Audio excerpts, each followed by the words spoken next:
Good afternoon, everyone. Good afternoon. Good afternoon. Okay, अभी तो एक ही क्लास हुई है ना हमारी, एक ही क्लास हुई है, बिल्कुल fine. Okay, thank you Shalini, thank you so much, thank you. Good afternoon, good afternoon. वालेकुम अस्सलाम. 7 मिनट लेट. अरे ये कौन है टाइम का हिसाब रख रहा है मेरे? मुकेश, मैं 5-6 मिनट 10 मिनट लेट आ सकती हूँ. Varsha, thank you so much, thank you so much Varsha. Sakshi, thank you so much, thank you. Okay, एक ही क्लास में मेरी इतनी तारीफ. कल की क्लास तो आई हूँ आप सबके सामने और एक ही क्लास में इतनी सारी तारीफें. Okay, thank you so much. नहीं, मेरी क्लास डेली नहीं होगी. मेरी क्लास की अगर हम बात करते हैं तो मेरी class probably on Friday and Saturday होती है. बट आज मैंने वेडनेसडे भी आपकी क्लास ली, थर्सडे भी आपकी ली, आज भी ये ले रही हूँ. तो शायद कल नहीं हो आपकी क्लास, मे बी कल आपकी क्लास ना हो, किसी और सब्जेक्ट की हो. ठीक है, मेरे से बहुत उम्मीदें जुड़ी हैं आपसे. अच्छा, कौन लिखा था? मेरे को नाम मैं मिस हो गई. अच्छा, कोई बात नहीं, कोई बात नहीं. मैं पूरी कोशिश करूंगी आप सबकी उम्मीदें जो मेरे ऊपर टिकी है मैं उससे भी अच्छा आपको समझाने की कोशिश करूं और उससे भी अच्छा आपको पढ़ाने की कोशिश करूं. सबके कमेंट्स विजिबल हैं? ओके, तो स्टार्ट किया जाए. बिल्कुल लाइव है. अब ये कोई बार बार क्वेश्चन बिल्कुल नहीं पूछेगा कि मैम लाइव है कि नहीं है. ये क्लास बिल्कुल लाइव है, आप बिल्कुल लाइव मुझे देख पा रहे हैं. ठीक है, ओके, चलो तो स्टार्ट करें आज की क्लास. चलो पहले तो ये बताओ कल की class. Varsha, hi, thank you so much. बहुत अच्छे अच्छे कमेंट्स कर रही हैं आप तो मेरे लिए. Thank you so much. पहले टॉपिक पे बता दिया करें कौन सा टॉपिक कल कौन सा टॉपिक होगा. ये तो मुझे भी नहीं पता रहता. ये तो मैं आप सबके मूड पर डिपेंड करता है कि मैं आपको कौन सा टॉपिक पढ़ाऊँ. आने के बाद मैं डिसाइड करती हूँ कि भाई ठीक है, unless and until last class का कोई भी टॉपिक कंटिन्यू नहीं है तो यहाँ कैमरे खुलने के बाद ही मैं सोचती हूँ कि चलो अब आप सबको क्या पढ़ाया जाए, है ना. तो कल की क्लास मैं उम्मीद करती हूँ आप सबने देखी होगी. मैं पूरी उम्मीद से हूँ कि कल आपकी क्लास आपने मेरी क्लास को देखा होगा, सुना होगा, समझा होगा और कल की क्लास आपको समझ में आई होगी. फिर भी मैं उसको एक छोटा सा रिव्यू देकर उसे स्टार्ट करती हूँ. ठीक है, तो छोटा सा लास्ट क्लास को रिव्यू ले लेते हैं, उसके बाद स्टार्ट करते हैं. लास्ट क्लास हमने टॉपिक क्या शुरू किया था? इन्फ्लेशन, मुद्रास्फीति का टॉपिक स्टार्ट किया गया था. इन्फ्लेशन, ठीक है.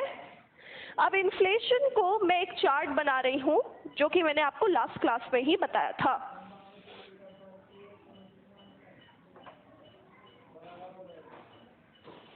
क्या है सिचुएशन ऑफ इकोनॉमी?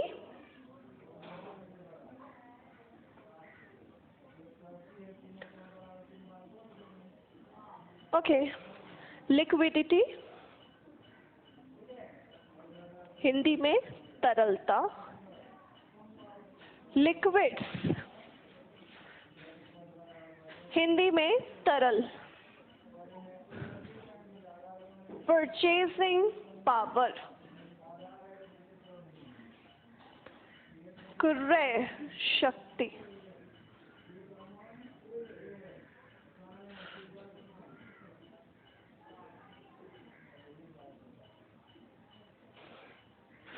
ओके, तो कुछ चीज़ मैं आपको जो पहले बता दे रही हूँ उसमें पहली चीज़ ये है कि प्लीज़ जब मैं क्लास में पढ़ाना स्टार्ट कर दूँ तो आप लोग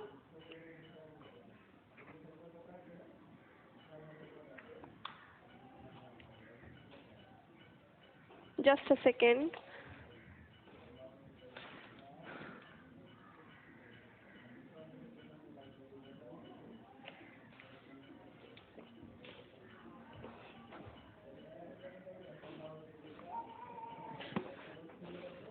ओके, देखो, हेलो एवरीवन, हेलो. बहुत सारे स्टूडेंट्स जुड़ते जा रहे हैं, ठीक है. मैं कुछ चीज़ पहले ही आपको बता देना चाह रही हूँ। उसमें से पहली चीज़ ये है कि मैं जब क्लास पढ़ाना स्टार्ट कर दूँ, मैं बिल्कुल इग्नोर करती हूँ कमेंट्स, ये पहले ही मैं बता दूँ। जब तक मैं बोल रही हूँ आप कमेंट बिल्कुल ना करें, क्योंकि मैं अब उसका जवाब ही नहीं दूंगी जब तक कि आप सारे के सारे कमेंट कर रहे हो।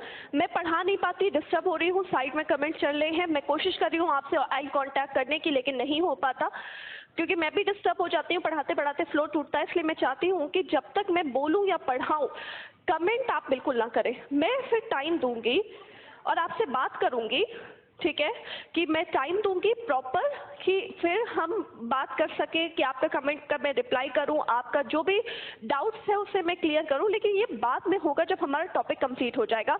तो टॉपिक के बीच में प्लीज़ बिल्कुल कोई ऐसे कमेंट ना करे कि गुड मॉर्निंग, मेरा नाम ले लो मैम और लाइव है या नहीं है, तो ये थोड़ा सा मुश्किल हो जाता है, ठीक है। तो प्लीज़ कोई कमेंट मत करें, कमेंट करना बंद कर दें। हम स्टार्ट करते हैं क्लास से, ऑलरेडी लेट हो चुका है तो क्लास स्टार्ट करते हैं।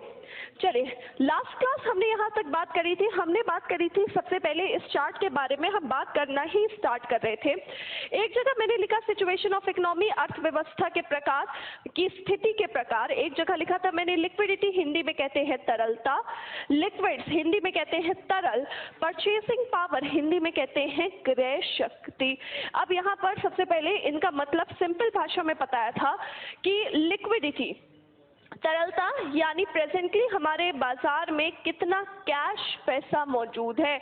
कैश फ्लो हमारी इकोनॉमी का क्या है, प्रेजेंटली हमारे बाजार का जो कैश है उसे हम क्या कहते हैं, लिक्विडिटी। लिक्विड्स यानी प्रेजेंटली हमारे बाजार पर कितने वस्तुएं मौजूद हैं, कॉमोडिटी फ्लो कितनी है उसे हम क्या कहते हैं, लिक्विड्स। परचेसिंग पावर क्रय शक्ति यानी हम कितने पैसों से कितनी चीजें खरीद कर ला रहे हैं, इसे हम क्या कहेंगे, परचेसिंग पावर। हमारे पास पैसा है, लिक्विडिटी है, हमारे पास चीजें हैं, लिक्विड्स हैं, हम कितने पैसों से कितनी चीजें खरीद कर ला रहे हैं, ये हमारे लिए क्या है, परचेसिंग पावर है यानी क्रय शक्ति है। अब यहाँ पर मैंने आपको ये बताया था कि अगर बाजार के तरल महंगे होते हैं, अगर बाजार के लिक्विड्स महंगे होते हैं, तो हम जो भी हमारे पास पैसा मौजूद है उन पैसों से पहले के मुकाबले कम कमोडिटी परचेज कर सकते हैं। और इसीलिए अगर तरल महंगे होते हैं परचेसिंग पावर कम होती है। अगर तरल सस्ते होते हैं, अगर यहाँ पर प्राइस कम होता है तो परचेसिंग पावर यानी क्रय शक्ति क्या होती है, बढ़ने लगती है। यहाँ तक हमने पढ़ा था, ठीक है। नेक्स्ट, फिर मैंने आपको 3 सिचुएशन पढ़ा दी थी, जिसमें पहला सिचुएशन पढ़ा दी गई थी इन्फ्लेशन की। इन हिंदी इसे हम कहते हैं मुद्रास्फीति, जो कि मैंने आपको लास्ट क्लास में करवा दिया था। दूसरी सिचुएशन हमने पढ़ी थी डिफ्लेशन की। इन हिंदी डिफ्लेशन को हम किस नाम से जानते हैं, अपस्फीति के नाम से जानते हैं। और तीसरी हमने पढ़ ली थी डिसइन्फ्लेशन। तीसरी स्थिति हमने क्या पढ़ ली थी, डिसइन्फ्लेशन। हिंदी में डिसइन्फ्लेशन को हम कहते हैं विस्फीति, ठीक है। तो ये 3 सिचुएशन मैंने कल आप सबको पढ़ा दी थी। अब यहाँ पर पहले तो बात करते हैं क्या कि इन्फ्लेशन मतलब लगातार प्राइसेस का बढ़ना, जिसकी वजह से हमारी परचेसिंग पावर का क्या हो जाना, कम हो जाना। मैंने कहा था लगातार चीज़ों की कीमतें बढ़ती हैं, परचेसिंग पावर कम होती है, तो उसे हम क्या कहते हैं, इन्फ्लेशन कहते हैं। अब इन्फ्लेशन के समय इन तीनों का आपस में क्या संबंध होता है, तो इन्फ्लेशन के समय अगर हम बात करते हैं लिक्विडिटी की, तो बाजार में पैसा ज़्यादा होता है, कैश क्या होता है, ज़्यादा होता है। बाजार में लिक्विड्स क्या होते हैं, कम। चीजें क्या होती हैं, कम। चीजें कम है तो महंगी मिल रही है, यानी परचेसिंग पावर भी क्या होती है, कम होती है। नेक्स्ट मैंने कहा डिफ्लेशन और इन्फ्लेशन की अगर हम बात करें तो डिफ्लेशन यानी जब इन्फ्लेशन नेगेटिव वैल्यू में आ रहा हो तो उसे हम डिफ्लेशन कहेंगे। When inflation becomes negative, जब महंगाई नेगेटिव वैल्यू में आ रही है तो डिफ्लेशन यानी अपस्फीति कहलाती है। या फिर जब हमारी इकोनॉमी में चीज़ों की कीमतें घटती जाती हैं जिसकी वजह से हमारी परचेजिंग पावर यानी खरीदने की शक्ति बढ़ती जाती है तो उसे हम क्या कहते हैं, अपस्फीति कहते हैं। क्लियर है? तो अब यहाँ पर हमने क्या पढ़ा, हमारी इकोनॉमी में लिक्विडिटी क्या होती है, ज़्यादा। यहाँ पर भी पैसा ज़्यादा, यहाँ पर भी पैसा क्या होता है, ज़्यादा। कम नहीं होता, क्योंकि मैंने कहा था ऐसा कोई लॉजिक सही नहीं होता है कि चीज़ें सस्ती होती हैं तो लोगों को ज़्यादा पैसों की ज़रूरत नहीं होती, ये ट्रू नहीं है। मैंने कहा पैसा क्या होता है, ज़्यादा होता है।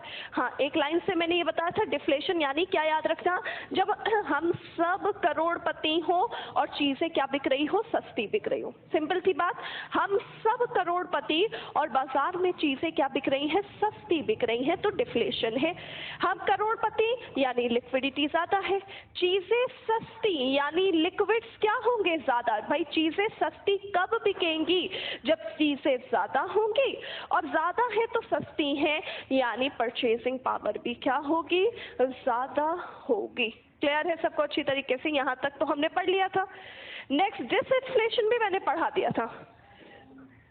डिसइंफ्लेशन भी मैंने क्या कर दिया था, पढ़ा दिया था। अब डिसइंफ्लेशन में मैंने बताया था यहाँ चीज़ें महंगी होती है, यहाँ पर चीज़ें सस्ती होती है, यहाँ पर चीज़ें महंगी होती हैं पर पहले के मुकाबले कम तेजी से महंगी होती हैं।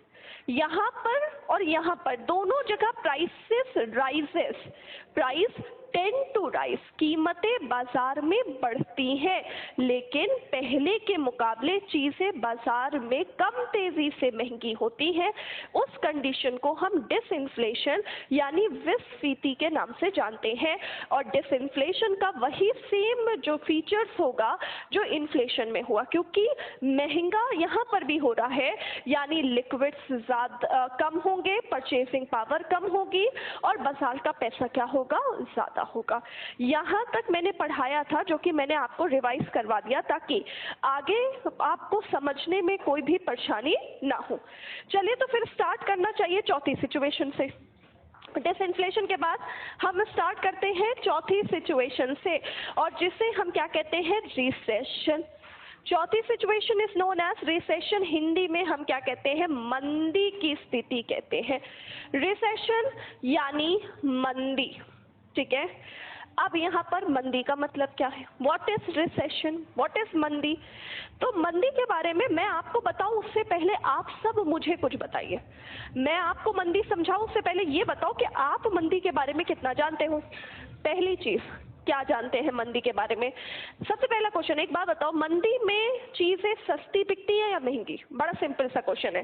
ड्यूरिंग द टाइम ऑफ मंदी यानी हमारी इकोनॉमी में रिसेशन के समय, हमारी इकोनॉमी में रिसेशन के समय चीजें सस्ती हैं या महंगी हैं। हाँ जी, तो रिसेशन यानी अगर मंदी चल रही है तो ऑब्वियसली चीजें सस्ती बिकेंगी। किस मंदी में आपने देखा कि चीजें महंगी बिकती है, मंदी आई है यानी प्राइसेस बाजार में क्या है, कम है, ठीक है।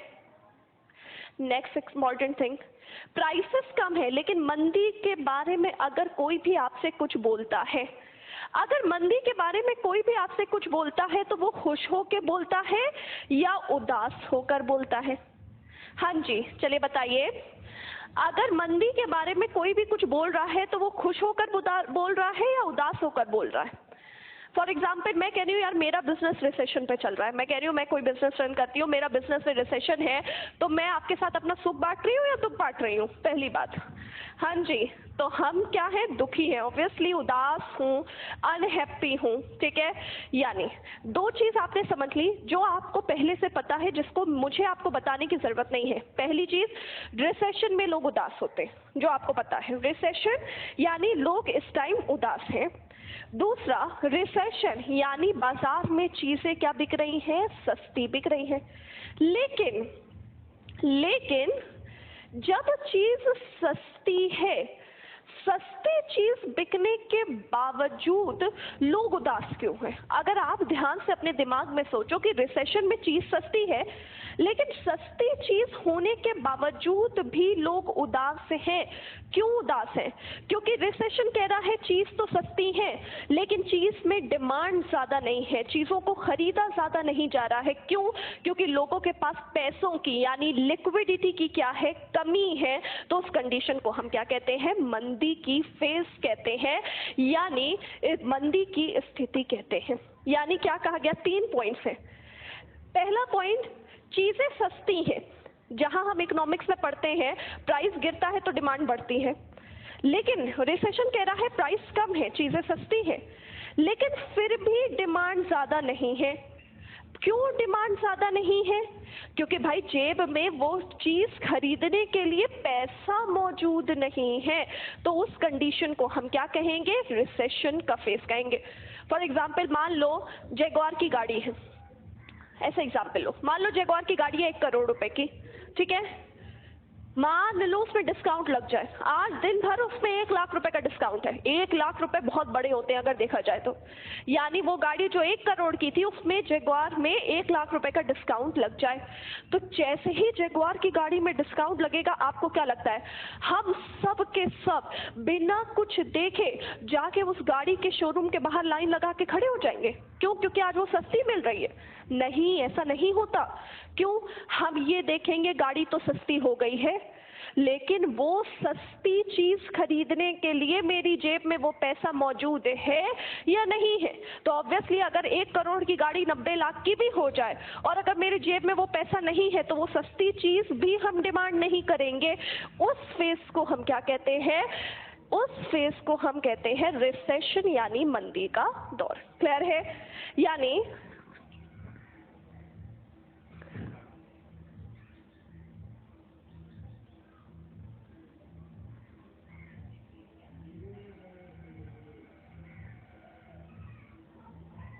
ओके, तो मंदी क्या थी, रिसेशन क्या था?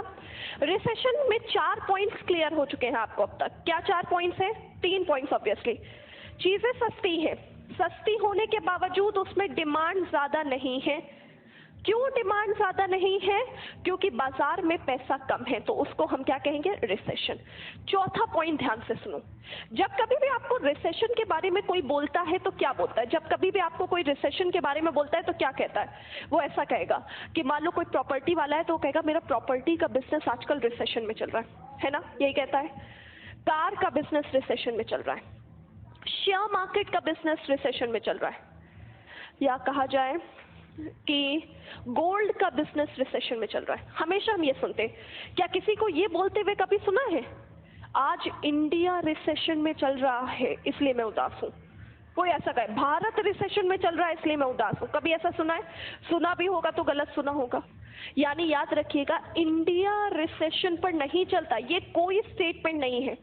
इंडिया के सेक्टर्स रिसेशन में चल रहे हैं। यानी लोग बोलेंगे तो कहेंगे मेरा बिजनेस रिसेशन पे है, लोग बोलेंगे तो कहेंगे कार का बिजनेस रिसेशन पर है, लोग बोलेंगे तो कहेंगे शेयर मार्केट का बिजनेस रिसेशन पर है। कभी लोगों के मुंह से ये नहीं सुनेंगे कि इंडिया रिसेशन पर है। इंडिया नहीं, इंडिया के सेक्टर्स रिसेशन पर होते हैं। यानी क्या कहा जाएगा? ये कहा जाएगा कि इंडिया में होल सेक्टर्स पर रिसेशन नहीं आता। इंडिया के हमेशा कुछ क्षेत्रों में रिसेशन आता है।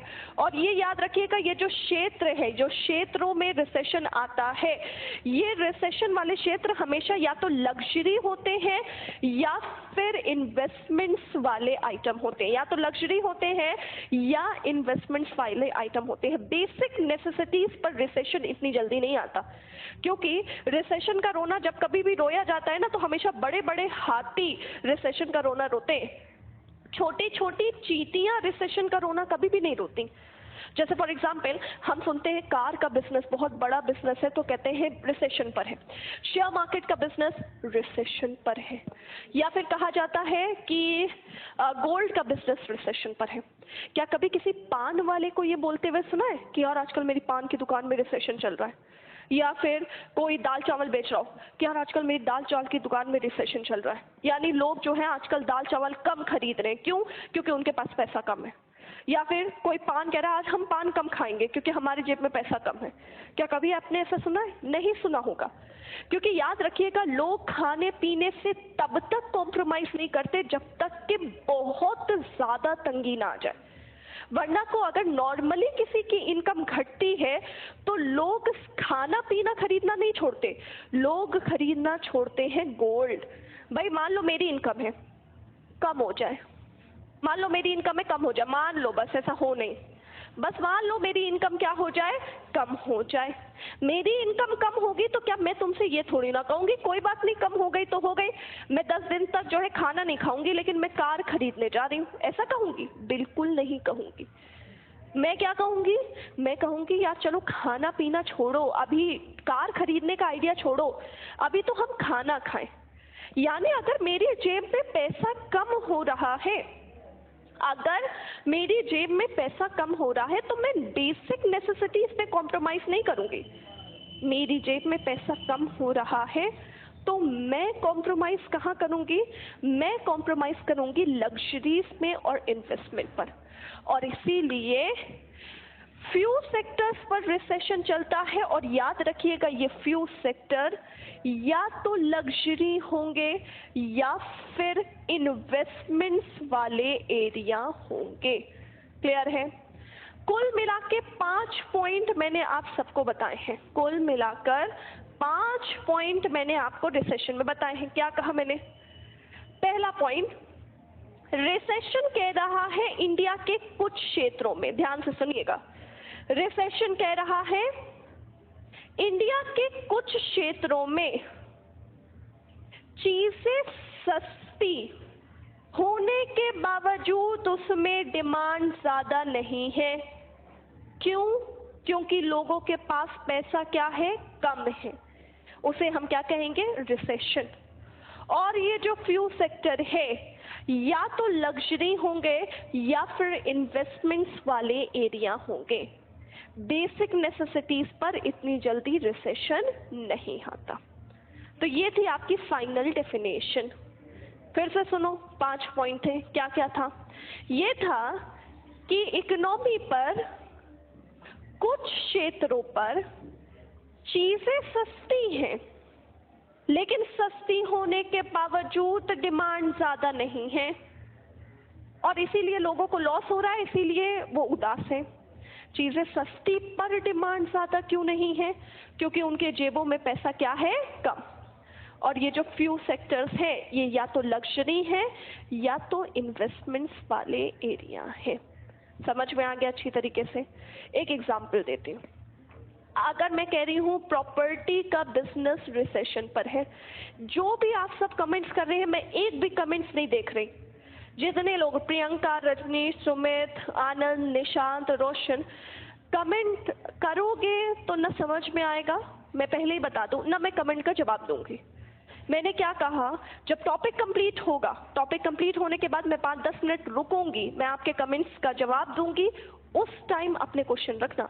नहीं तो मैं कैमरे में देख के पढ़ा रही हूँ, आप कुछ भी बोलो, मुझे कोई मतलब नहीं होगा उस टाइम। और फिर आप में से कोई मुझसे ये नहीं कह सकता कि मैम आप कमेंट का जवाब नहीं दे रही हैं। और इसीलिए अभी कमेंट करने पे रुक जाएं, सिर्फ सुनने पर ध्यान दें। और अगर आप ध्यान से सुनेंगे तो आपको सब कुछ समझ में आ जाएगा, सब कुछ। ठीक है? I hope so. ये लास्ट वार्निंग थी इस क्लास में, आइंदा से आप याद रखोगे इस चीज को। ठीक है? तो एग्जाम्पल दे रही थी, मैंने कहा प्रॉपर्टी का बिजनेस रिसेशन पर चल रहा है। मैंने कहा प्रॉपर्टी का बिजनेस रिसेशन पर चल रहा है। यानी मैंने क्या कहा? मैंने कहा देखो प्रॉपर्टी का रेट तो गिरा हुआ चल रहा है। मैंने क्या कहा? प्रॉपर्टी का रेट तो गिरा हुआ चल रहा है लेकिन फिर भी प्रॉपर्टी में डिमांड ज्यादा नहीं है। प्रॉपर्टी का रेट गिरा हुआ चल रहा है लेकिन फिर भी प्रॉपर्टी पर डिमांड ज्यादा नहीं है। क्यों? क्योंकि फिलहाल लोगों के पास पैसा कम है तो वो प्रॉपर्टी खरीदने पर ज्यादा इन्वेस्ट नहीं कर रहे हैं, वो अभी बेसिक नेसेसिटीज पर ही खर्चा कर रहे हैं। इस कंडीशन को हम क्या कहेंगे? रिसेशन यानी मंदी का दौर। ठीक है, समझ में आ गया।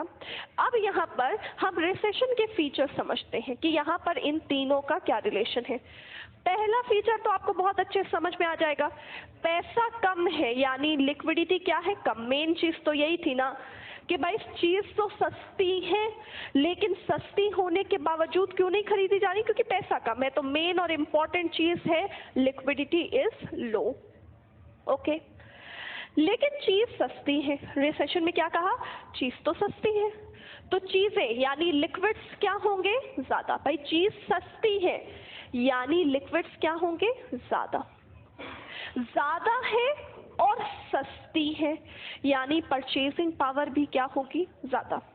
अब यहाँ पर याद रखना, धोखे से भी परचेजिंग पावर कम मत लिख देना। मुझे पता है आप सबके दिमाग में यही डाउट आया होगा कि मैम खरीदी तो नहीं जा रही है ना, तो आपने यहाँ ज्यादा क्यों लिखा, आप तो कम लिखती। नहीं, मैं कह रही हूं कि चीज तो सस्ती है ना, यानी मार्केट में मैं कह रही हूं मेरी जेब में अगर 100 रुपए होता तो रिसेशन के समय पर मैं ज्यादा चीजें खरीद कर लाती। मैंने कहा मेरी जेब में 100 रुपए होता तो मैं रिसेशन के दौर पर ज्यादा चीजें खरीद कर लाती। प्रॉब्लम तो यही है कि मेरी जेब में 100 रुपए ही नहीं है, तो यानी परचेजिंग पावर ज्यादा है। परचेजिंग पावर सबकी ज्यादा है क्योंकि चीज सस्ती है, लेकिन नहीं खरीदी जा रही। ये हमको यहाँ के कॉलम से नहीं पता चलेगा, ये हमको यहाँ के कॉलम से पता चलेगा कि भाई मैं कह रही हूँ है तो मेरी परचेजिंग पावर ज्यादा, लेकिन मैं नहीं खरीद पा रही हूँ क्योंकि मेरे पास पैसा क्या है, कम। भाई रिसेशन के समय समझो अच्छा होते होते गलत हो जाए हमारे साथ। अच्छा होते होते गलत कैसे हो जाए कि यार हमारी इकोनॉमी पर चीजें सस्ती बिक रही हैं, अच्छी बात है, खरीद सकते हैं, अच्छी बात है, लेकिन फिर गलत क्या हो गया कि नहीं खरीद पा रहे हैं। क्यों, क्योंकि पैसा क्या है, कम, मंदी है। समझ में आ गया अच्छी तरीके से। अब इसको और इसको देखो ध्यान से, रिसेशन और डिफ्लेशन का अंतर। यहाँ डिफ्लेशन अपस्फीति कह रहा था चीजें सस्ती हैं यानी परचेसिंग पावर ज्यादा है और ज्यादा खरीदी जा रही है क्योंकि पैसा भी ज्यादा है, सब कुछ अच्छा था, हम करोड़पति थे, चीजें सस्ती बिक रही थी। रिसेशन कह रहा है भैया चीजें तो सस्ती है माने परचेसिंग पावर तो ज्यादा ही है, लेकिन हम नहीं खरीद पा रहे हैं। क्यों, क्योंकि पैसा क्या है, कम। तो इसके और इसके बीच में मेरे हिसाब से आपको डिफरेंस समझ में आ गया होगा। दोनों जगह चीजें सस्ती हैं, बट यहाँ पर पैसा ज्यादा है तो ये डिफ्लेशन कहलाएगा, और यहाँ पर पैसा कम है तो ये क्या कहलाएगा, रिसेशन। ये सारे सेक्टर्स पर आएगा। हम सुनते हैं इंडिया में डिफ्लेशन आ रहा है, हम ये नहीं सुनते कि प्रॉपर्टी का बिजनेस रिसेशन पर है। तो यानी ये तो सारे सेक्टर्स पर है, लेकिन ये फ्यू सेक्टर्स पर हिट करेगा, ये इंडिया के कुछ क्षेत्रों पर हिट करेगा। समझ में आ गया। अब यहाँ से एग्जाम में कैसे क्वेश्चन आते हैं, एक बार एग्जाम में क्वेश्चन पूछा गया था, ध्यान से क्वेश्चन सुनिएगा। क्वेश्चन पूछा गया था, which of the following 4 sectors are most likely to affect with recession. Hindi में निम्नलिखित 4 क्षेत्रों में कौन सा क्षेत्र सबसे पहले रिसेशन के तौर पर आता है, या किस क्षेत्र में सबसे पहले रिसेशन आता है। 4 आपको ऑप्शन क्या दिए थे, पहला दिया था रियल एस्टेट, दूसरा आपको दिया था बैंकिंग, तीसरा दिया था इंश्योरेंस, और चौथा दिया था ऑल ऑफ दीज। तो आंसर क्या होना चाहिए, चलिए बताइए। मैंने कहा निम्नलिखित 4 क्षेत्रों में कौन से क्षेत्र पे रिसेशन आता है, पहला रियल एस्टेट, दूसरा बैंकिंग, तीसरा इंश्योरेंस, चौथा ऑल ऑफ दीज। हाँ जी, राजू और अमन, इन दोनों का आंसर सबसे पहले और सबसे सही है, क्योंकि आप जो है पढ़ रहे होंगे। तो all of these is correct answer. चारों में रिसेशन हम देखेंगे। भाई पैसा नहीं है तो रियल एस्टेट नहीं खरीद सकते, पैसा नहीं है हम बैंकिंग नहीं कर सकते, पैसा नहीं है तो हम इंश्योरेंस करवा के क्या कर लेंगे, तो भाई आंसर क्या होना चाहिए? All of these. क्लियर है? कभी पूछा जाए डिफ्लेशन पर हमारे अर्थव्यवस्था पर पैसा ज्यादा होगा या कम होगा, या लिखा जाए डिफ्लेशन के बारे में निम्नलिखित 4 स्टेटमेंट्स में कौन सी स्टेटमेंट ठीक है। तो अब उस चारों स्टेटमेंट पे हम डिफ्लेशन की सारी स्टेटमेंट्स को लगा के दे सकते हैं कि भाई चीजें सस्ती बिकनी चाहिए, पैसा ज्यादा होना चाहिए। इससे अपोजिट जो सिचुएशन मिले वो हमारे लिए क्या हो जाएगी? गलत हो जाएगी। ठीक है? ओके, समझ में आ गया।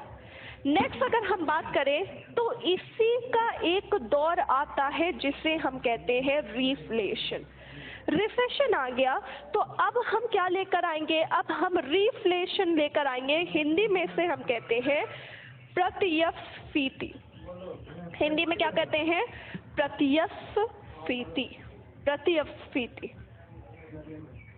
ठीक है? अभी हम क्या लेकर आएंगे? रिफ्लेशन यानी प्रत्यस्फीति। अब देखो रिसेशन में अच्छी बात क्या थी? रिसेशन में सभी बात अच्छी थी एक को छोड़कर कि पैसा कम है। सरकार रिसेशन के दौर को कवर करने के लिए लेकर आता है रिफ्लेशन। सरकार जो है वो रिसेशन के दौर को सही करना चाह रहा है तो वो क्या लेकर आएगा? रिफ्लेशन लेकर आएगा।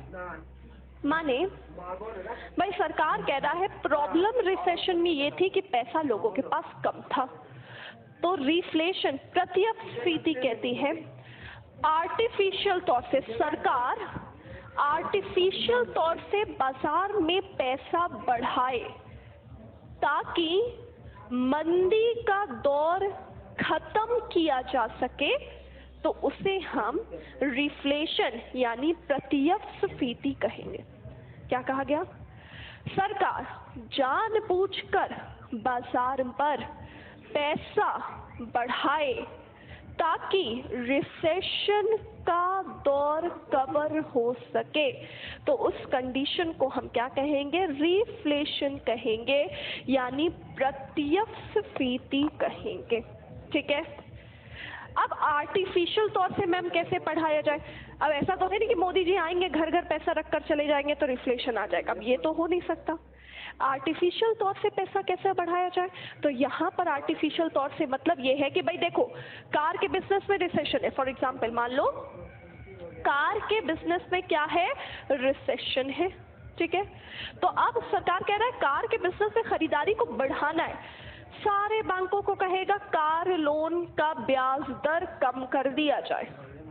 कार लोन का ब्याज दर अगर कम किया गया तो लोग कार लोन ज्यादा लेंगे, कार लोन ज्यादा लेंगे तो बाजार में पैसा बढ़ेगा, और बढ़ेगा कार लोन लेकर ट्रैक्टर तो खरीदने नहीं जाएंगे, कार लोन लेंगे तो कार के बिजनेस में खरीदारी भी ज्यादा होगी। तो यहाँ पर जो कार के बिजनेस में रिसेशन था वो किस में कन्वर्ट हो गया? रिफ्लेशन पर कन्वर्ट हो गया। ठीक है? समझ में आया? आर्टिफिशियल तौर से बाजार का पैसा बढ़ाया जाएगा ताकि मंदी का दौर सही हो सके, तो उसे प्रत्यस्फीति कहा जाएगा। और इसीलिए यहाँ पर देखो इस कॉलम में तो कोई चेंज ही नहीं होगा क्योंकि ये तो वैसे ही है, इसमें तो चेंज ही नहीं किया गया। चीजें ज्यादा है और सस्ती है यानी परचेसिंग पावर भी ज्यादा है, और हमारे बाजार पर तरलता यानी लिक्विडिटी पहले कम थी अब क्या हो गई? ज्यादा। तो उसे हमने क्या कहा? प्रत्यस्फीति कहा। तो अब ये डिफ्लेशन यानी अपस्फीति और रिफ्लेशन यानी प्रत्यस्फीति, इन दोनों के बीच में अगर आप देखो तो दोनों के फीचर्स तो बिल्कुल सेम है। यहाँ पर भी तीनों चीज ज्यादा, यहाँ पर भी तीनों चीज ज्यादा, तो इस पर और इस पर फिर अंतर क्या है? फिर मैम ये और ये किस प्रकार से एक दूसरे से डिफरेंस है? तो यहाँ पर ये और ये इन दोनों में डिफरेंस ये है कि ये अपने आप बाजार पर आता है, डिफ्लेशन यानी अपस्फीति अपने आप बाजार पर आता है, लेकिन रिफ्लेशन को सरकार जानबूझकर लाने की कोशिश करती है। ये इज अ नेचुरल फिनोमेना, ये एक आर्टिफिशियल फिनोमेना है, ठीक है। यानी डिफ्लेशन, इकोनॉमी का जो डिफ्लेशन है वो इन्फ्लेशन को सही कर रहा है, जो रिफ्लेशन है वो रिसेशन के दौर को सही कर रहा है। क्लियर है? अब सिक्स्थ कंडीशन की बात करें। सिक्स्थ कंडीशन से पहले एक क्वेश्चन पूछती हूँ, एग्जाम का पूछा हुआ क्वेश्चन है। क्वेश्चन है, निम्नलिखित 4 स्थितियों में, रोशन आपका क्वेश्चन का आंसर अभी देना बिल्कुल यूजफुल नहीं है क्योंकि ये चीज पढ़ाऊंगी जब टॉपिक खत्म होगा, तो इसलिए अब कमेंट करना बंद करो। ओके, तो अब यहाँ पर हमने क्या कहा? हमने यहाँ पर ये कहा कि निम्नलिखित 4 सिचुएशन पर कौन सा सिचुएशन आर्टिफिशियल फिनोमिना है।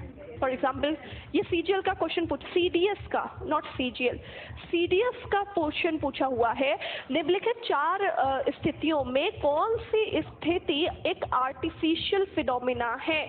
तो अब यहाँ पर 4 ऑप्शन दिए, डिफ्लेशन, डिसइंफ्लेशन, रिसेशन और रिफ्लेशन। तो कौन सी स्थिति आर्टिफिशियल फिनोमिना है? चलिए बताइए, इन चारों में से कौन सी स्थिति आर्टिफिशियल फिनोमिना है? तो वो क्या है? Reflation. Reflation is the only situation which is artificial. Reflation, प्रत्यस्फीति, एक इकलौती ऐसी स्थिति है जो कि आर्टिफिशियल की कैटेगरी में रखी जाती है। बाकी सब मार्केट में अपने आप आता है। बाकी सब मार्केट में क्या आता है? अपने आप आता है। समझ गए? ओके, चलो सिक्स्थ कंडीशन की तरफ बढ़ते हैं। अब हम बात करते हैं डिप्रेशन की। अब हम किसकी बात करेंगे? डिप्रेशन। हिंदी में डिप्रेशन को हम कहते हैं महामंदी। अभी तक हमने पढ़ा मंदी के बारे में, अब हम पढ़ेंगे महामंदी के बारे में। बाय द वे, ये हमारा कोई पर्सनल डिप्रेशन नहीं है कि आप सोचो मैम अपना पर्सनल डिप्रेशन पढ़ा रही है, नहीं, ये हमारा डिप्रेशन नहीं है, ये अर्थव्यवस्था के डिप्रेशन की बात कर रहे हैं। अंतर है यहाँ पर। तो अभी तक देखो, जैसे आपने डिफ्लेशन पढ़ने के लिए इन्फ्लेशन को पहले अच्छे से समझा होगा, फिर डिफ्लेशन समझ में आया होगा, ठीक है।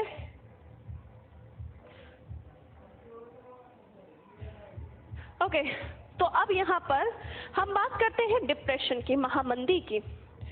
तो रिसेशन कह रहा था कि रिसेशन कब कहला रहा था? रिसेशन तब कहला रहा था जब वो इंडिया के कुछ क्षेत्रों पर हिट कर रहा था। खास बात क्या थी? मंदी की खास बात थी, मंदी तब कहलाएगी जब मंदी वो कुछ क्षेत्रों पर हिट करेगी। मंदी, रिसेशन।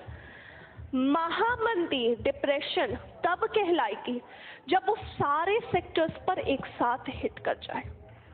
यानी when recession hits in each and every sector of economy, जब मंदी की स्थिति हर एक क्षेत्र पर एक साथ आ जाए तो उस कंडीशन को हम क्या कहेंगे? महामंदी।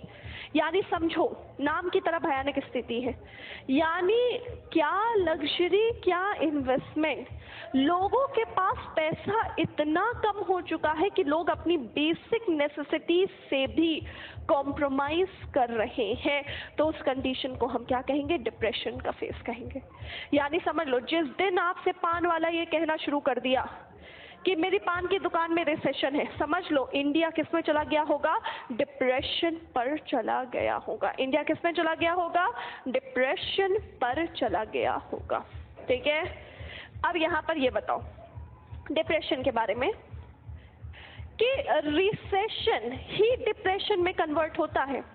याद रखना, रिसेशन ही डिप्रेशन में कन्वर्ट होता है। अपने आप एक ही दिन में कोई अर्थव्यवस्था डिप्रेशन में नहीं जाती। जैसे कि आज रात में तुम सब सो और कल सुबह न्यूज़ पे सुनने लगो कि यार इंडिया डिप्रेशन में चल गया, कतई नहीं। पहले इंडिया रिसेशन में जाएगा और वही रिसेशन कन्वर्ट होगा डिप्रेशन पर। लोगों के पास पैसा घटेगा तो लोग जो हैं वो कॉम्प्रोमाइज करेंगे लग्जरी और इन्वेस्टमेंट में। जब पैसा घटते घटते बहुत घट जाएगा तब वो कॉम्प्रोमाइज करना स्टार्ट करेंगे बेसिक नेसेसिटीज पर।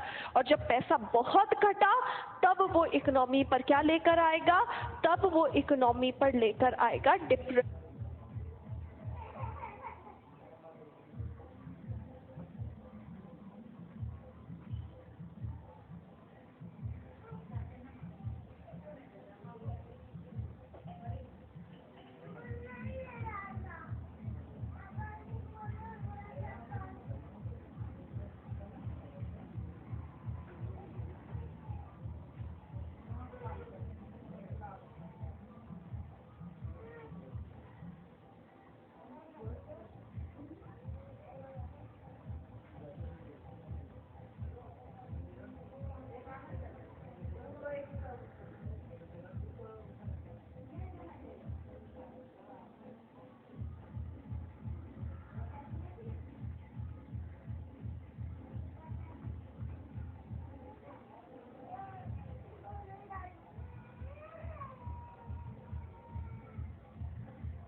का फेज, यानी यहां पर पैसा कम है तो पैसा कम होने से तो मंदी आती है, तो महामंदी यानी पैसा कम होते होते क्या हो गया, बहुत कम।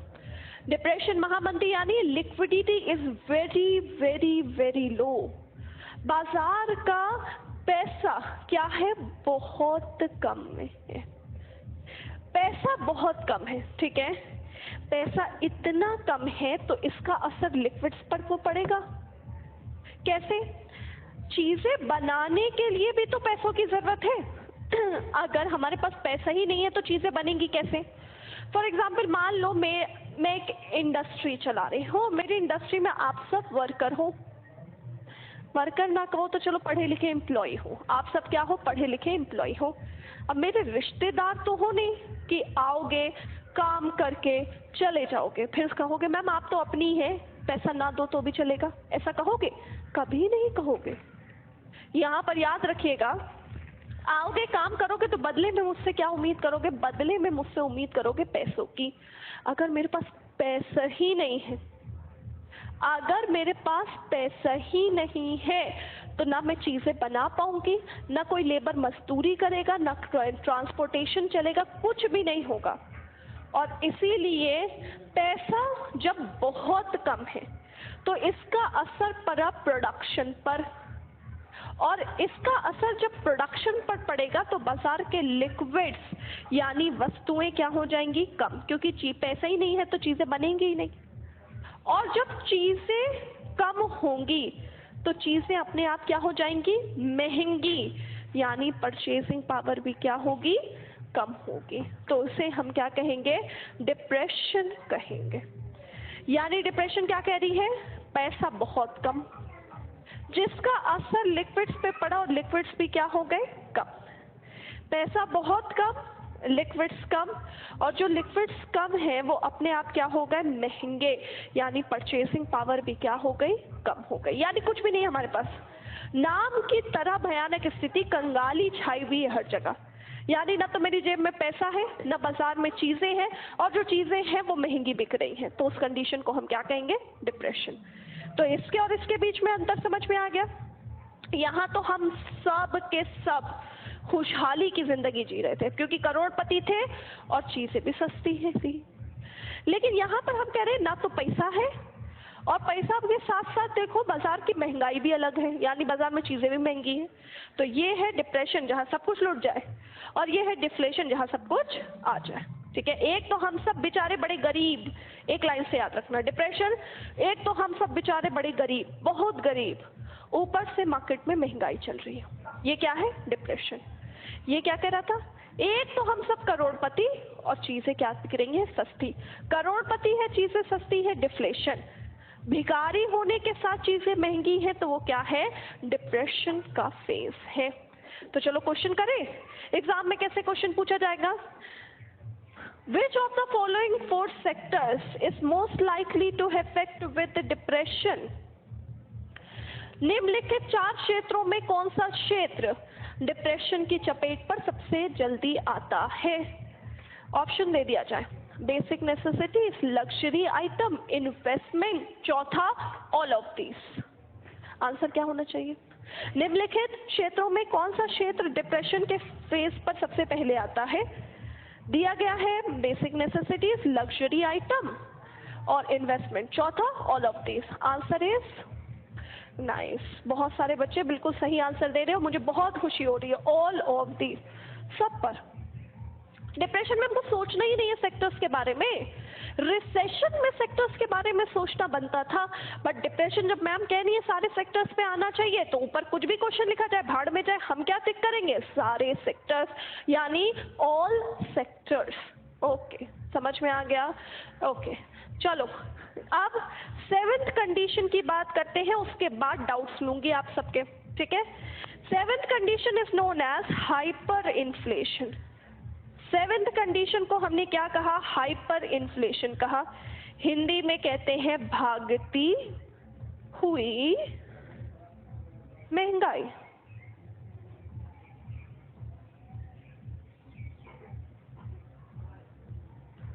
ओके, अब हमने क्या कहा, अब हमने कहा hyper inflation. Hyper inflation Hindi में कहते हैं हम भागती हुई महंगाई।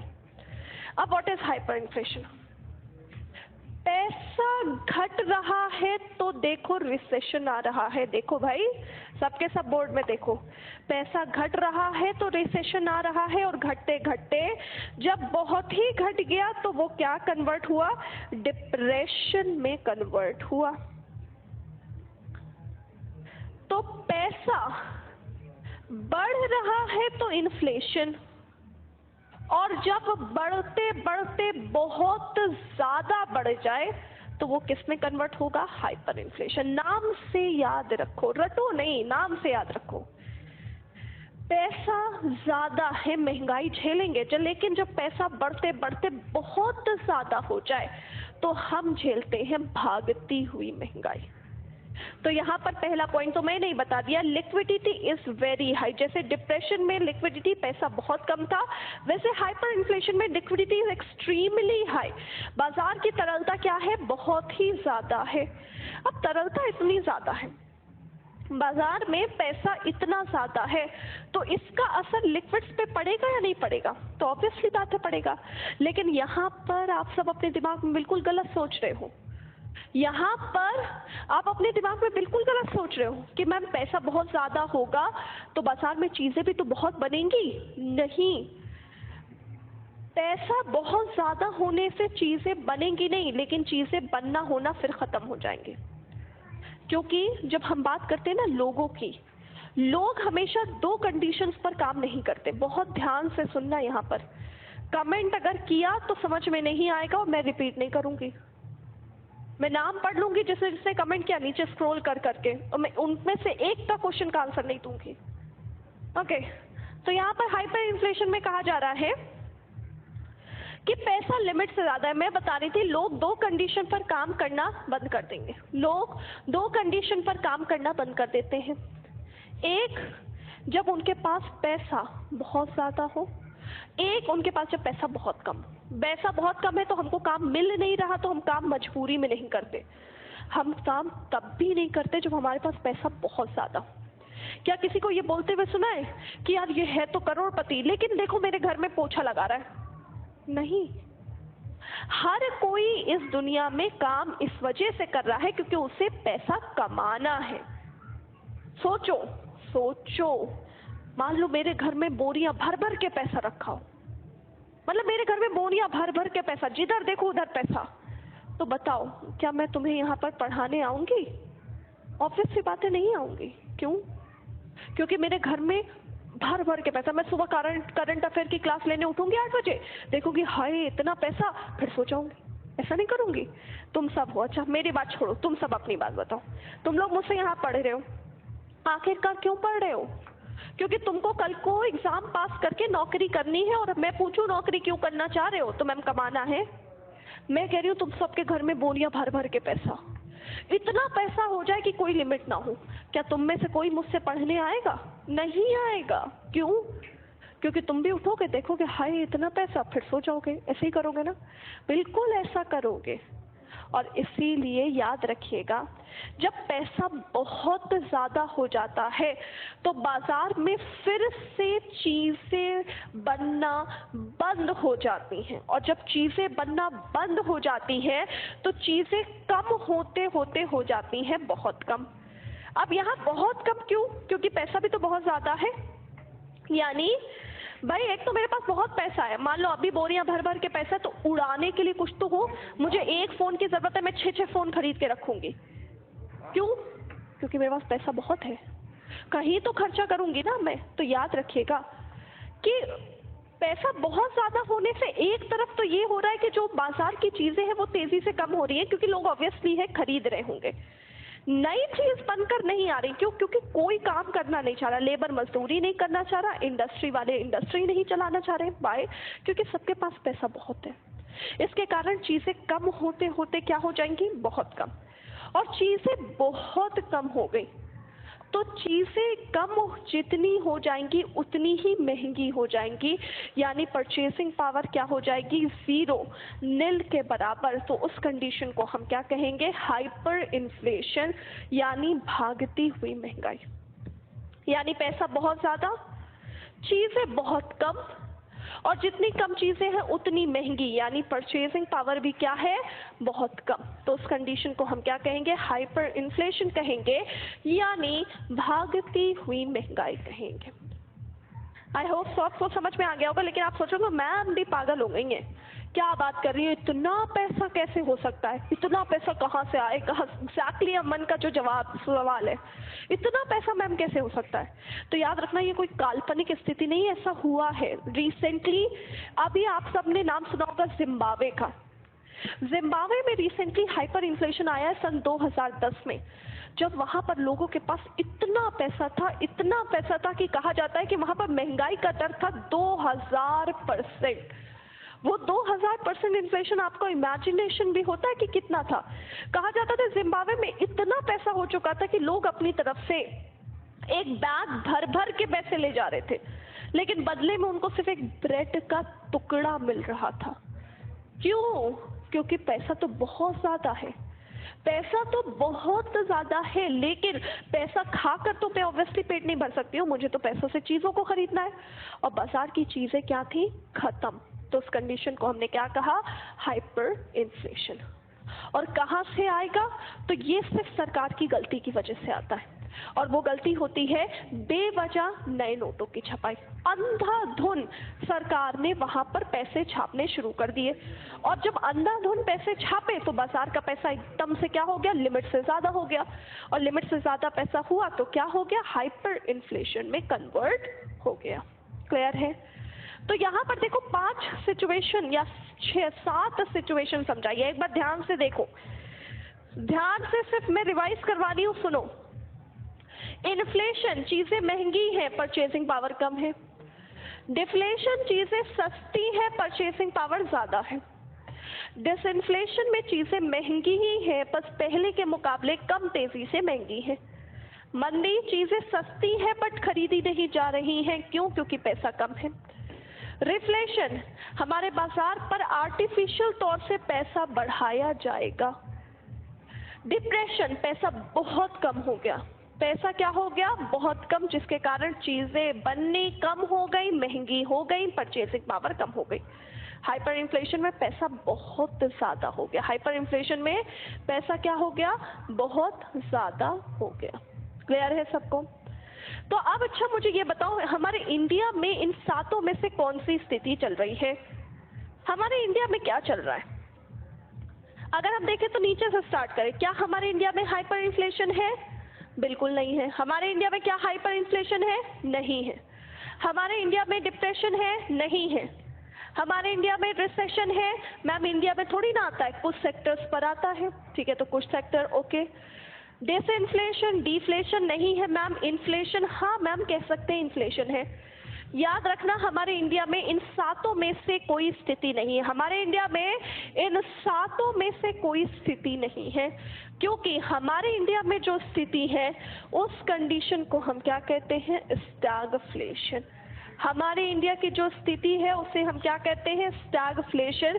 हिंदी में इसे नाम दिया जाता है मुद्रास्फीति जनित मंदी। स्टैगफ्लेशन यानी मुद्रास्फीति जनित मंदी। अब व्हाट इज स्टैगफ्लेशन? स्टैगफ्लेशन यानी अर्थव्यवस्था की वो स्थिति जब पूरे इकोनॉमी में लोग महंगाई झेल रहे हो, लेकिन कुछ सेक्टर्स पर रिसेशन यानी मंदी झेल रहे हो, और अनएम्प्लॉयमेंट यानी बेरोजगारी भी बढ़ा हुआ हो। तो इन तीनों के कॉम्बिनेशन को हम क्या कहते हैं? स्टैगफ्लेशन। यानी मुद्रास्फीति जनित मंदी मतलब महंगाई plus recession plus unemployment. India की बात करो तो सारे सेक्टर्स पर हम महंगाई झेल रहे हैं, बहुत बढ़िया, बहुत बेहतरीन बात है, लेकिन कुछ सेक्टर हमेशा रिसेशन में रहते हैं, ये भी बहुत बेहतरीन बात है, और बेरोजगारी तो हमारे नाम के साथ ही जुड़ा है। तो इन तीनों के कॉम्बिनेशन को हम क्या कहते हैं? स्टैगफ्लेशन के नाम से जानते हैं। क्लियर है? तो ये थी मेरी तरफ से आपको 8 स्थिति। अब बिल्कुल काम के डाउट्स मुझसे पूछिएगा, क्या डाउट आ रहा है आपको? ध्यान से देख लो, ध्यान से देख लो, फिर बताओ मुझे क्या डाउट आ रहा है।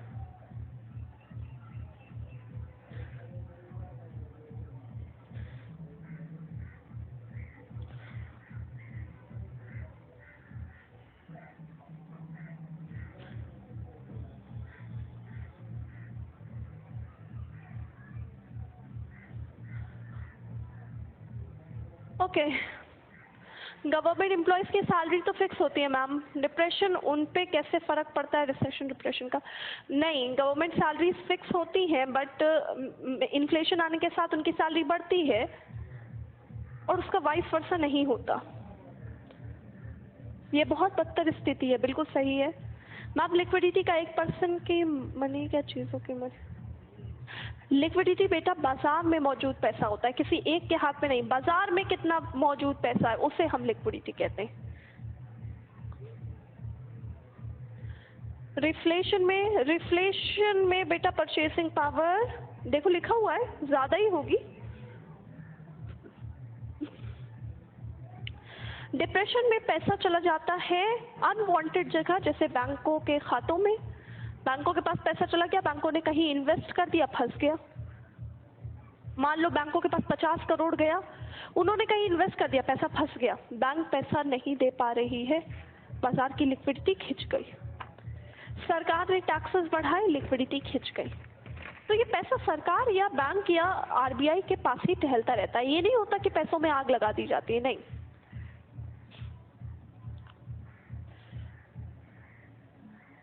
किशन, मैंने आंसर दे दिया आपका। स्टैगफ्लेशन रिमूव करने के लिए ma'am please increase speed, you teach great. With respect मैं ये कहना चाह रही हूँ कि स्पीड पर कोई कमेंट मत करो, क्योंकि मैं उसी स्पीड से पढ़ाऊंगी जिसमें मुझे पता है कि आप सबको समझ में आएगा। अगर मैं तेज पढ़ाने लगी तो जो नॉन इकोनॉमिक बैकग्राउंड के हैं उन्हें कुछ नहीं समझ में आएगा, बहुत स्लो पढ़ाने लगी तो आप भूल जाओगे।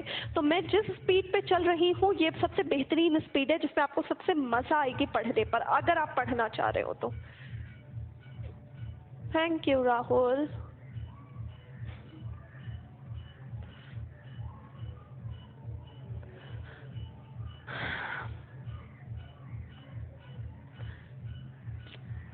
Yes, we compare currency value with dollar.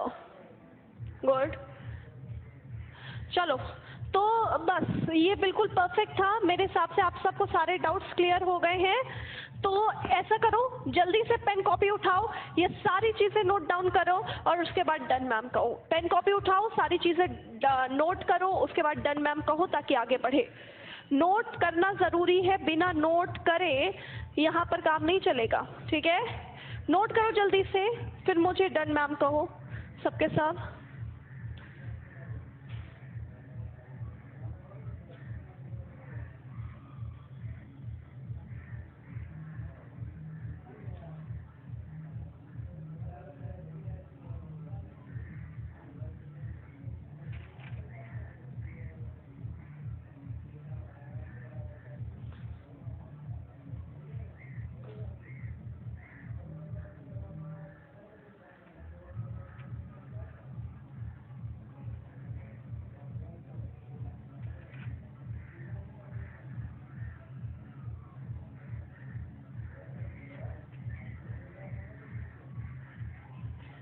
Okay, question hyper inflation कैसे रिमूव हो सकता है? बेटा हाइपर इन्फ्लेशन रिमूव करने के लिए करेंसी स्वाइपिंग करनी पड़ेगी। हाइपर इन्फ्लेशन करेंसी स्वाइपिंग यानी सारी करेंसी पे झाड़ू लगाकर नई करेंसी मार्केट में उतारो, हाइपर इन्फ्लेशन आ जाएगा, कवर हो जाएगा, ठीक है?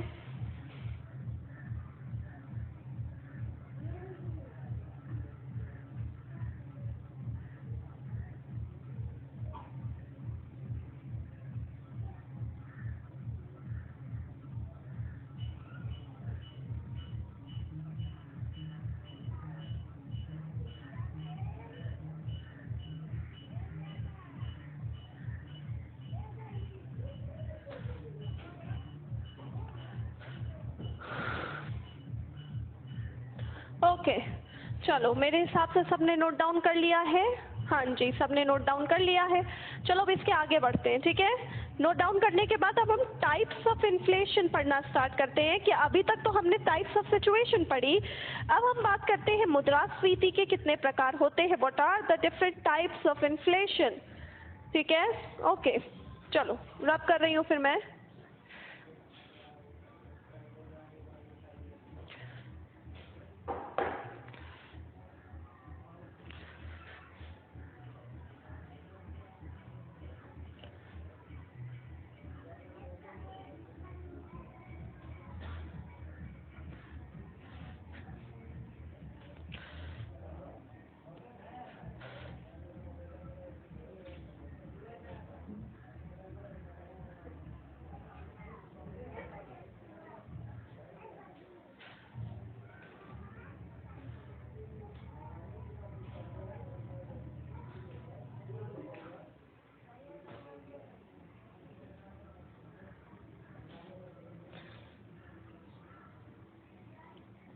ओके, अब चलो हम नेक्स्ट बात करते हैं टाइप्स ऑफ इन्फ्लेशन की, मुद्रास्फीति के प्रकार।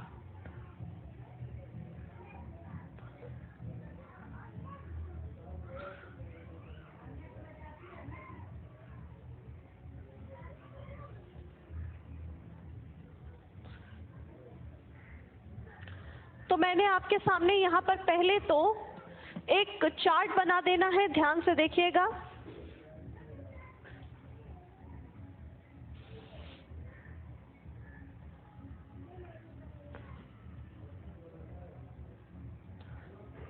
मैं आपके सामने एक चार्ट बना रही हूँ, ठीक है।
ओके, चलो तो अब यहाँ पर तो ध्यान से देखिए, यहाँ पर देखो मैंने यहाँ पर 6 7 8 बक्से बना दिए और उसमें मैंने देखो क्या क्या नाम लिखा है। एक जगह मैंने लिखा है क्रीपिंग रेंगना, एक जगह मैंने लिखा है गैलोपिंग चलना और एक तरफ लिखा है हाइपर यानी भागना।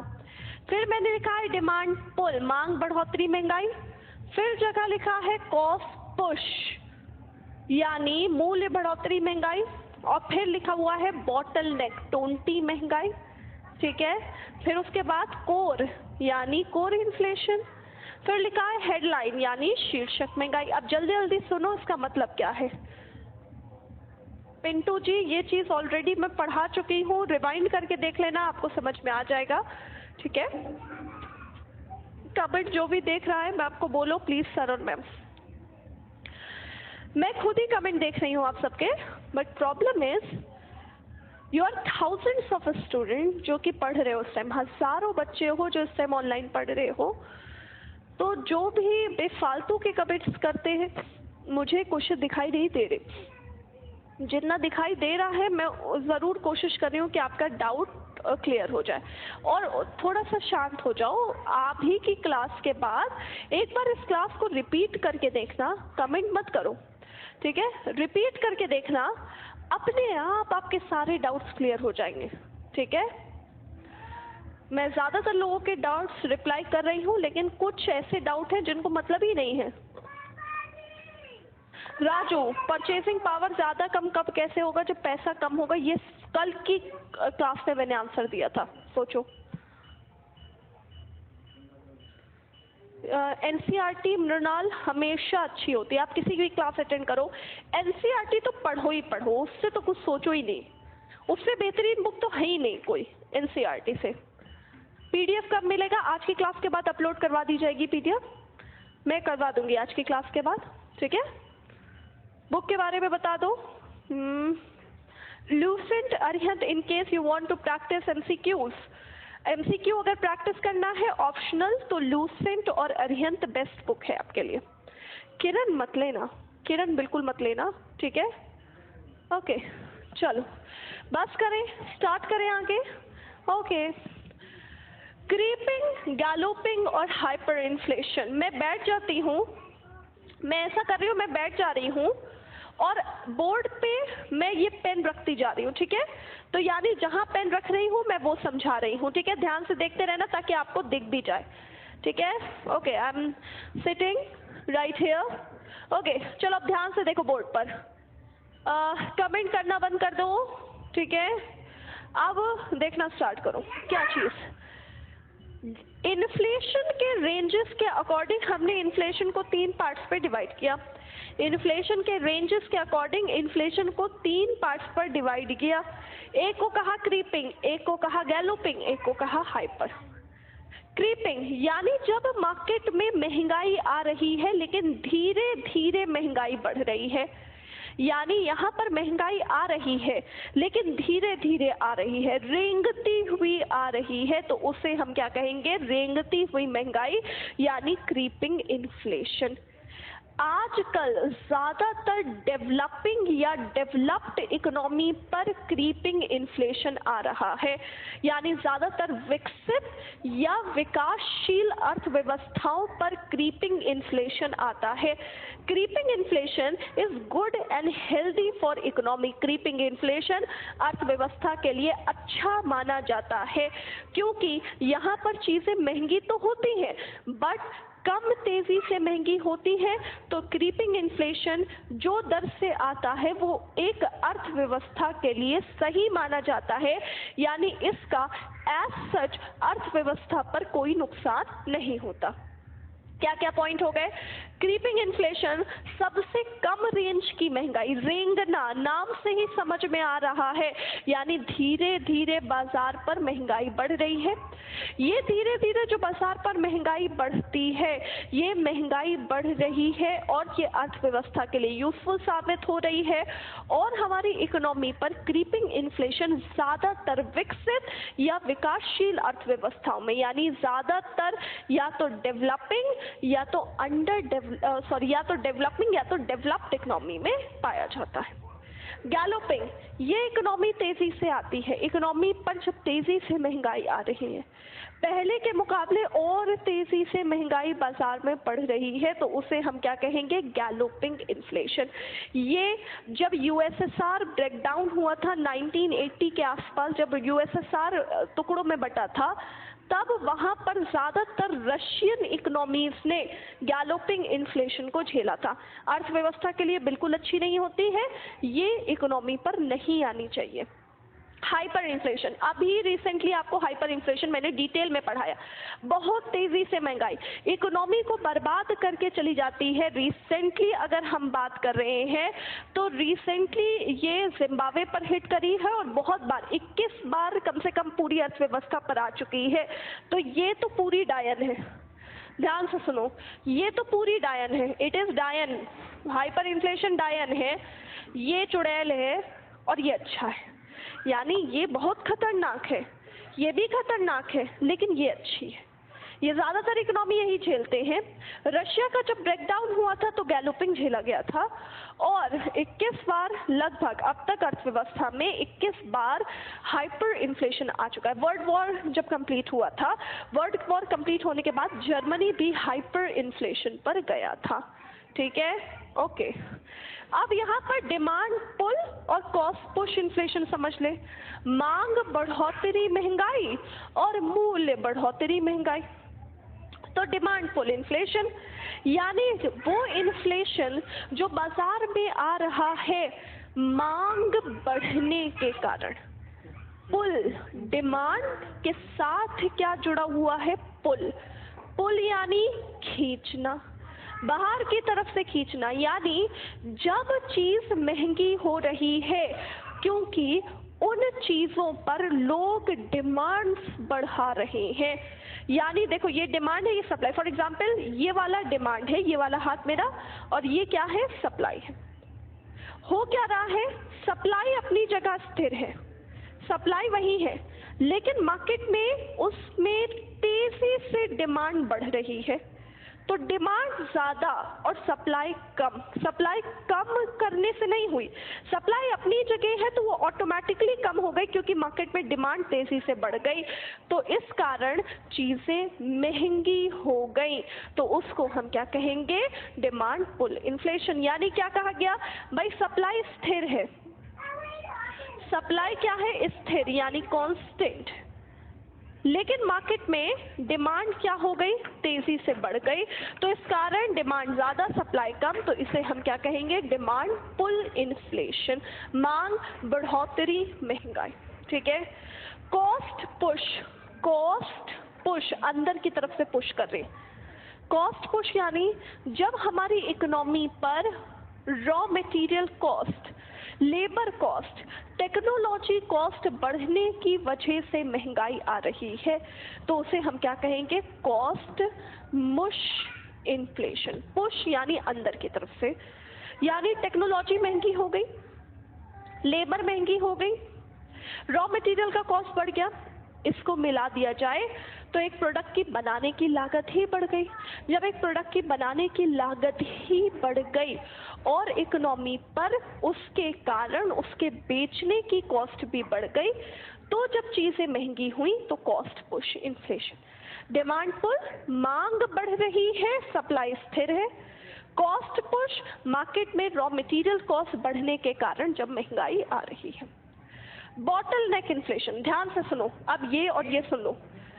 यहाँ पर था सप्लाई स्थिर थी लेकिन डिमांड बढ़ गई थी, बॉटल नेक कह रहा है, फिर से ध्यान से देखो, ये क्या है, सप्लाई, ये क्या है, सप्लाई, ये क्या है, डिमांड।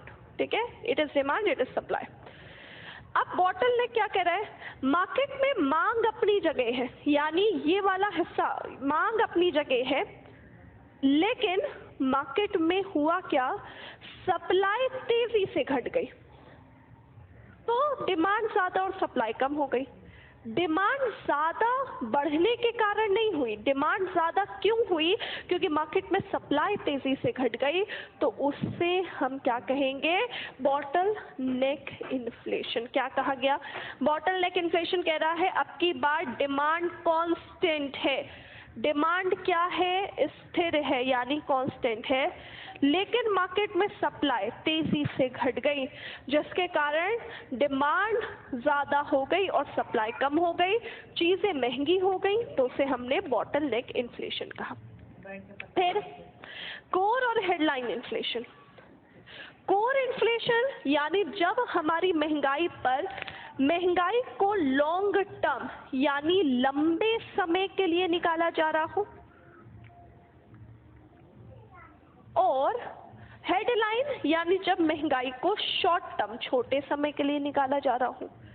जब एक साल या एक साल से कम की महंगाई निकाल रही है हेडलाइन, और जब साल भर से ज्यादा 2 साल 3 साल 4 साल की महंगाई निकाली जा रही है, तो उसे हम क्या कहेंगे, लॉन्ग टर्म इन्फ्लेशन। ठीक है, यानी यहाँ पर कोर यानी लॉन्ग टर्म लंबे समय वाली महंगाई, शॉर्ट टर्म यानी हेडलाइन इन्फ्लेशन यानी छोटे समय की महंगाई।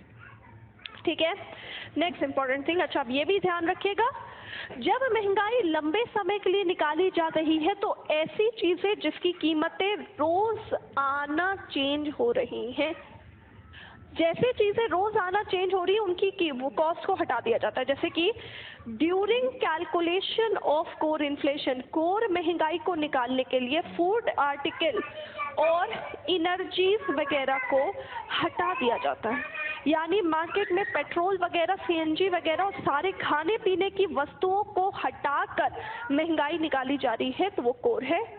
और हेडलाइन यानी इसमें फूड आर्टिकल और एनर्जीज को जोड़कर मार्केट में महंगाई निकाली जा रही है, तो उसे हम क्या कहेंगे, हेडलाइन इन्फ्लेशन। कोर लंबे समय की महंगाई है और इसीलिए फूड आर्टिकल्स और एनर्जी को हटाकर निकाला जा रहा है। हेडलाइन छोटे समय की महंगाई है और इसीलिए इसमें फूड आर्टिकल्स और एनर्जी को जोड़कर महंगाई निकाली जाती है। ठीक है, तो ये था आपके सामने टाइप्स ऑफ इन्फ्लेशन। मैं हट जाती हूँ, आप नोट कर लो, मैं हट रही हूँ, आप नोट कर लो।